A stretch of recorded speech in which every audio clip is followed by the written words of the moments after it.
23,000 ફૂટ ઊંચાઈએ ફસાયેલા બારડોલીના પિતા પુત્રીના મૃતદેહ મળ્યા। નેપાળના અન્નપૂર્ણા 3 પર્વત પર ભારે હિમવર્ષાથી મોત।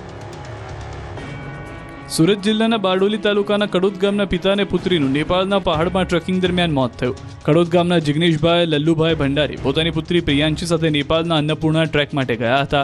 તેઓ 14 ઓક્ટોબરે નીકળ્યા હતા અને 31મી ઓક્ટોબરે પરત ફરવાનું નક્કી કર્યું, પરંતુ નેપાળમાં અચાનક ભારે હિમવર્ષા થવાથી પિતા પુત્રીનો સંપર્ક તૂટી ગયો।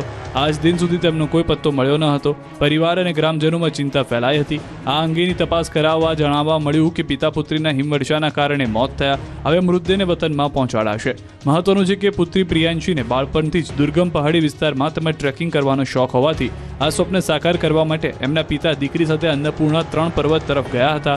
પુત્રીનો શોખ મોતનું કારણ બની ગયો। પિતા પુત્રીના 23,000 ફૂટની ઊંચાઈએ મોત થયા, જે એક અત્યંત દુર્ગમ વિસ્તાર છે અને અત્યાર સુધીમાં માત્ર 3 લોકો જ આ પર્વત પર જઈ શક્યા છે। પતિ અને પુત્રીના મોતથી પત્ની જાગૃતિબેન સહિતનો પરિવાર ચિંતામાં ગરકાવ।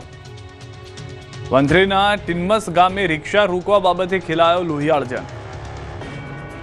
બજારમાં ઉડતી લાકડીઓ, એકબીજા પર લાકડીઓથી પ્રહાર કરતા લોકો, કોઈ માથામાં મારે છે, કોઈ વાહામાં, કોઈ પગમાં। લાકડીઓ ઉડતા રોડ પર ઇજાગ્રસ્ત પડ્યા છે લોકો।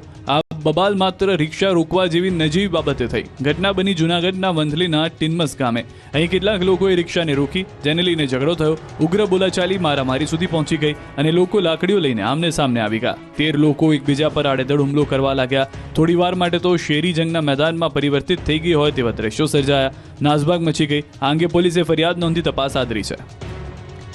અમરેલીના ફુલઝર જૂથ અથડામણના લાઈવ દ્રશ્યો જોવા મળ્યા। અમરેલીના ફુલઝરમાં લગ્નના ફુલેકા દરમિયાન થયેલી જૂથ અથડામણના લાઈવ દ્રશ્યો સામે આવ્યા। અશ્વને ટ્રેક્ટર અડી જવા મુદ્દે લગ્નમાં 2 જૂથ વચ્ચે બબાલ થઈ। સામસામે લોકોએ પથ્થરમારો કર્યો। 9થી વધુ લોકોએ ઈજા પહોંચાડી। આ મુદ્દે પોલીસે 80 લોકો સામે ફરિયાદ નોંધી। ત્યારે દ્રશ્યોમાં જોઈ શકાય છે કે રોડ પર ફુલેકું નીકળ્યું છે। 3 ઘોડી ફુલેકામાં સામેલ છે અને ત્યારે જ રોડ પર ટ્રેક્ટર નીકળે છે। ટ્રેક્ટર અશ્વને અડી જાય છે, જેને લઈને અશ્વ માલિક લાલઘુમ થાય છે। સાઈડમાં ટ્રેક્ટર ચલાવવા બાબતે રકઝક કરી રહ્યા છે, ત્યારે એક શખ્સ ગુસ્સામાં ટ્રેક્ટર ચાલકને તમાચા ઝીકે છે। એક નહીં 3 થી 4 તમાચા ઝીકે છે, જે બાદ મામલો વધુ ગરમાયો હતો।